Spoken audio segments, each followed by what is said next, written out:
La calle Mayor era como es ahora la Gran Vía. Estaba llena de tiendas, de gente, de vida.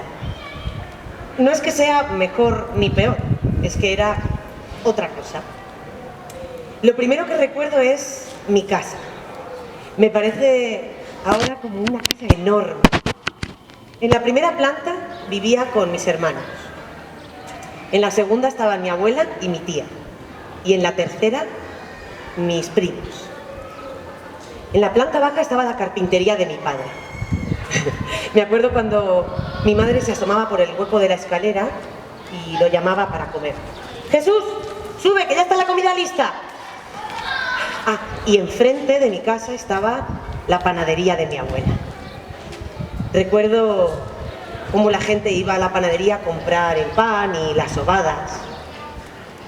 En la panadería había un obrador y las vecinas iban para hacer sus propias pastas y magdalenas. En este obrador había una pequeña bombilla que caía del techo y le daba todo el espacio como un ambiente, una luz tamizada. Es como si lo estuviera viendo ahora mismo. A mi abuela ahí, rodeada de la masa, los rodillos, los huevos, el horno. Y a su alrededor, un halo blanquecino, por la harina. Era como mágico. Era un ambiente mágico, sin duda. Me acuerdo cuando llegaba el camión que traía la harina. Esos hombres como descargaban los grandes sacos de harina, se los ponían en sus espaldas y todo su pelo se quedaba blanco por la harina. Recuerdo su esfuerzo y sus sonrisas. Y los grandes bloques de levadura también. Y el camión del hielo. Venía un camión con unos grandes bloques de hielo y lo descargaban cada día. Y luego, cuando he leído a García Márquez en 100 años de soledad, siempre me venía otra vez esa imagen. Cuando leía esto. El cofre dejó escapar un aliento glacial. Dentro solo había un enorme bloque transparente con infinitas agujas internas. El diamante más grande del mundo. Descargaban esos grandes bloques de hielo con unas pinzas y las ponían en un hueco que había en el suelo que le llamábamos nevera, aunque en realidad no tenía electricidad ni nada. Cada día un gran bloque de hielo.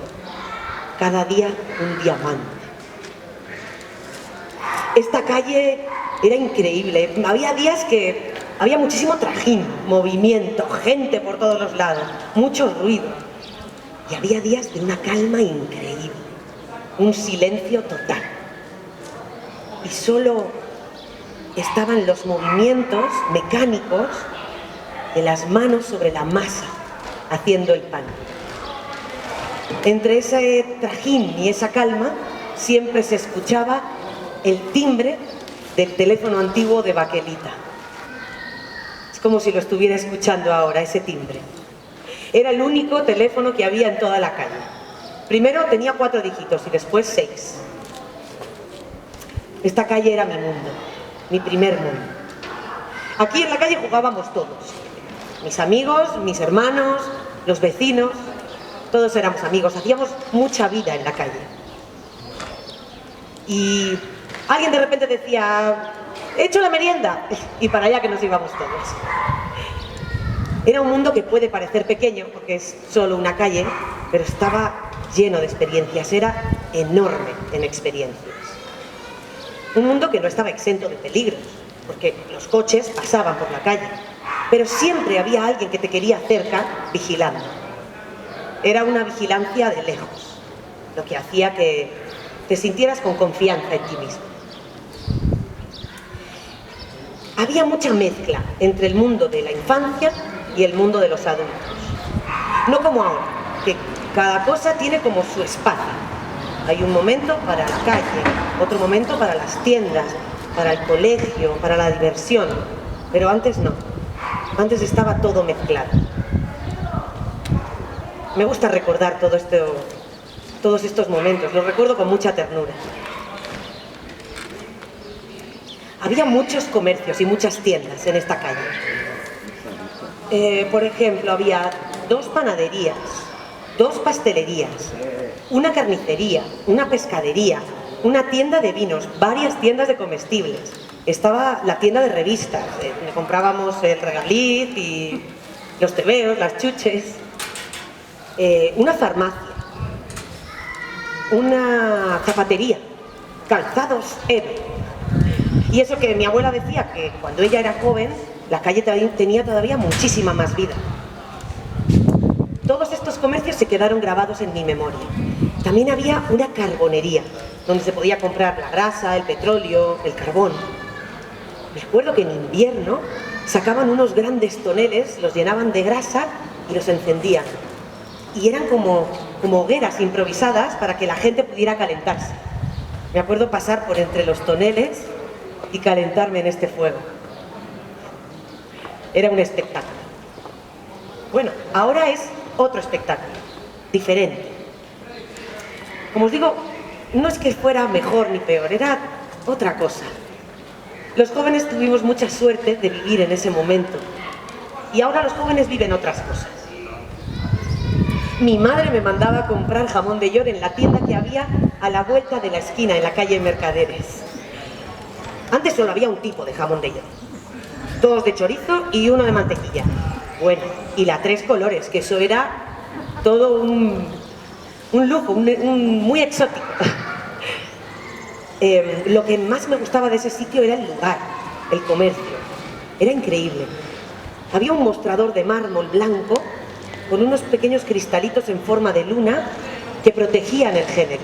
Y detrás del mostrador, 2 hermanas gemelas, rubias, muy guapas ellas, con unos delantales blanquísimos. En ese momento yo tenía 5 años. Me acuerdo del camión que traía los plátanos, unas grandes piñas de plátanos que los hombres descargaban.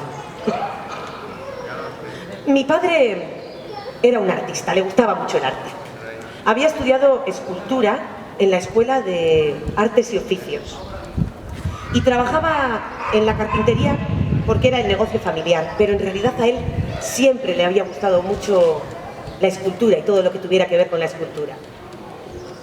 En Navidades ponía el Belén con las figuritas que él mismo había fabricado y lo decoraba precioso.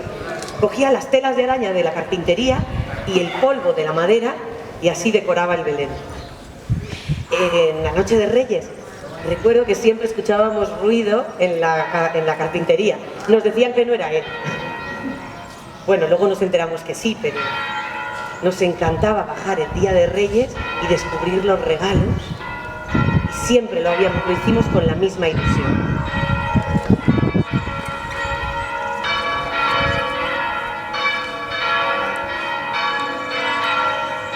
Mi padre era carpintero barrera en la Plaza de Toros los domingos. Los sábados iba para prepararlo todo y nosotros le acompañábamos para ayudarlo. Bueno, para molestar más que otra cosa. Pero nos encantaba ir a la Plaza de Toros porque la teníamos entera para nosotros solos. Estábamos ahí, mis hermanos y yo, jugando siempre. Cuando había mucho que hacer, mi madre llevaba la comida y pasábamos allí el día. Recuerdo cómo ponían con unas plantillas los números, pintaban los números sobre la piedra. Me acuerdo de mi madre ayudando a mi padre poniendo los papeles y las telas en las banderillas, porque mi madre cosía. Ella y mi tía eran sastras. Recuerdo como siempre mis hermanas y yo íbamos vestidas con los mismos vestidos, porque era más barato comprar el mismo tipo de tela. Sacábamos los patrones de la revista Burda. Ahí siempre veíamos todos los patrones y los modelos. Mi madre cosió mi vestido de novia. Antes el trabajo y el juego estaban muy conectados. Aprendías a entender la importancia del esfuerzo diario. Era como que el trabajo estaba integrado en el día a día. Mi tía repartía el pan. Iba con su bicicleta por todo Logroño, con 2 cestas a cada lado de la bici, y así iba repartiendo el pan. Antes había mucho reparto a domicilio. Estaba el afilador, el cobrador, y la vendedora de leche. Llegaba con sus grandes jarras de leche y tú tenías que ir con una jarrita o un balde y le pedías 2 litros de leche, por favor. Pero siempre tenías que hervirla antes de bebértela. El balcón que daba a la calle era un lujo. Podías asomarte y ver la vida pasar. En las fiestas de San Bernabé, si te asomabas, podías ver los banderazos que daban desde la calle Cuatro Cantones. Y en Semana Santa, el ruido de los tambores se colaba por la ventana.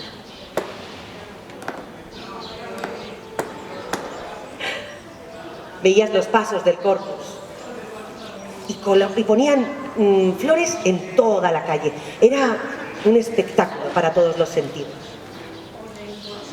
Los niños teníamos una misión en Semana Santa.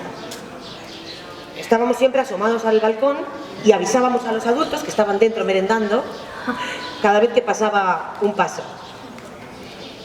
A mí me gustaba ver a toda la familia reunida, pero siempre había mucho jaleo. En mi casa siempre había sido un lugar de encuentro, de reunión de toda la familia. Llegábamos a juntarnos hasta 32 personas. Mi abuela no podía caminar, entonces entre mi tío y mis primos la cargaban y la llevaban a la planta de abajo. Siempre había mucho jaleo, mucho ruido, y a mí solamente me daban ganas de esconderme. Este ruido a veces era un problema, sobre todo a la hora de ponerme a estudiar, y a mí no me gustaba nada.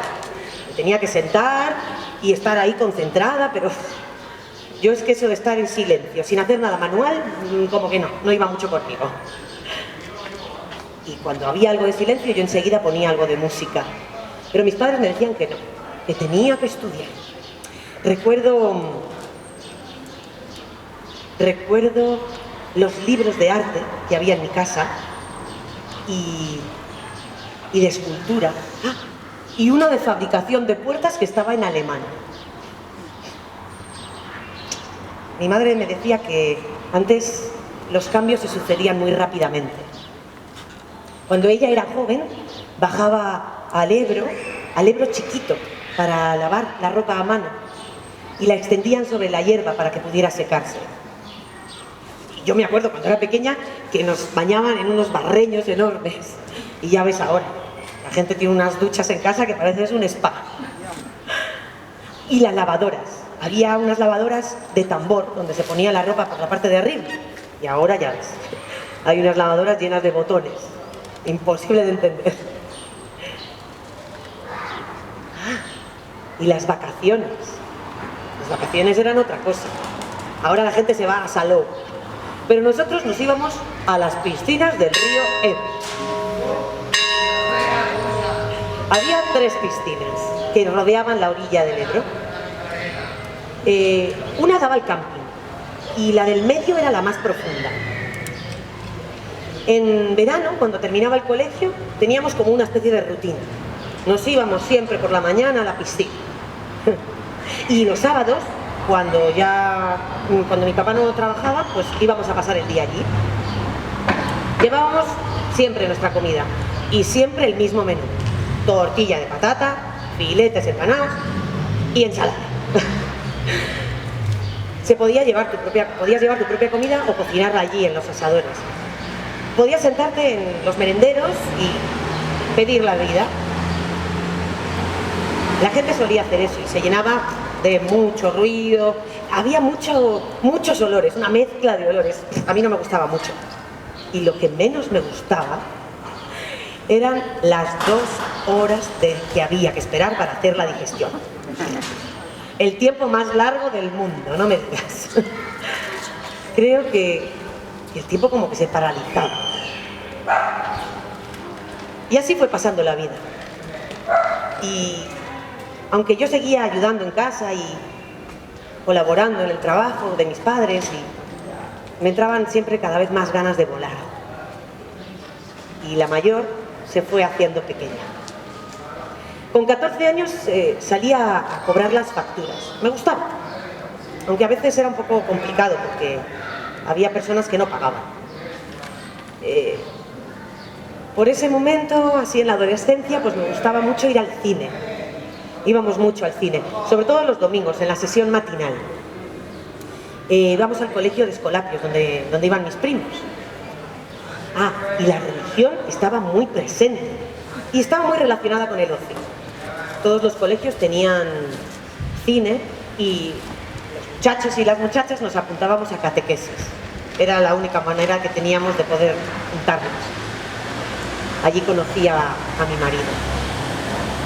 Me gustaba quedar con mis amigas en la glorieta y comer chocolate con churros de una churrería que había allí y comer chuches y hablar de nuestras cosas. Mi padre y mi madre eran unos artistas. Con mi padre hablaba muchísimo de arte. Él siempre haciendo cosas con la madera y ella cosiendo sus vestidos cada vez más bonitos, con más fruncidos, con flores, con colores y hasta cuerpos ilustrados, que era una modernidad para aquel momento. Y la fotografía siempre estuvo muy presente en mi familia. Mi abuelo tenía una cámara de fuelle, que era una cosa muy extraña en ese momento. Y a mí para mi comunión me regalaron una Instamatic. Mis tíos, que se fueron a vivir a París, cuando venían de vacaciones, me traían de regalo cámaras Polaroid. Creo que esas fueron mis fuentes. Los libros de arte que había en casa y las cámaras de fotos. Y todo esto hizo que afectara y que influyera en las decisiones que luego tomé en mi vida. Los momentos más trágicos de mi vida están relacionados con la muerte. Cuando eres pequeña no entiendes muy bien qué pasa. Notas algo raro, pero no te explican nada. Si alguien de la familia, algún amigo cercano o algún familiar fallecía, ibas a la casa y notabas un ambiente muy triste, pero no entendías por qué. Te sentías impotente, como extraña. De mayor ya, claro, lo entiendes, pero la tristeza y el dolor sigue ahí. Antes la muerte se vivía como algo tremendo. La imagen de mi tía y mi madre vestidas de negro era impresionante. Ellas que siempre iban vestidas de colores, con vestidos de flores, pero todo el mundo vestía de negro, de alivio. Y antes se hacía fotografías a los muertos. No por una cuestión morbosa, sino para recordar la imagen de los seres queridos. Era a veces la única fotografía que se tenía. De hecho, por eso muchas veces se ponía la familia alrededor de la persona que había fallecido. Recuerdo una imagen de una familia que estaba rodeando a una niña que estaba muerta perdida. Se terminó prohibiendo esto de hacer las fotografías a los muertos porque la gente no tenía dinero para pagar el traslado. Entonces los envolvían y los llevaban al fotógrafo. Lo seguían haciendo a escondidas. Como os digo, no hay que verlo como algo morboso, sino como una forma de guardar el recuerdo de ese ser especial, de ese ser querido. La fotografía hace presente lo que está ausente.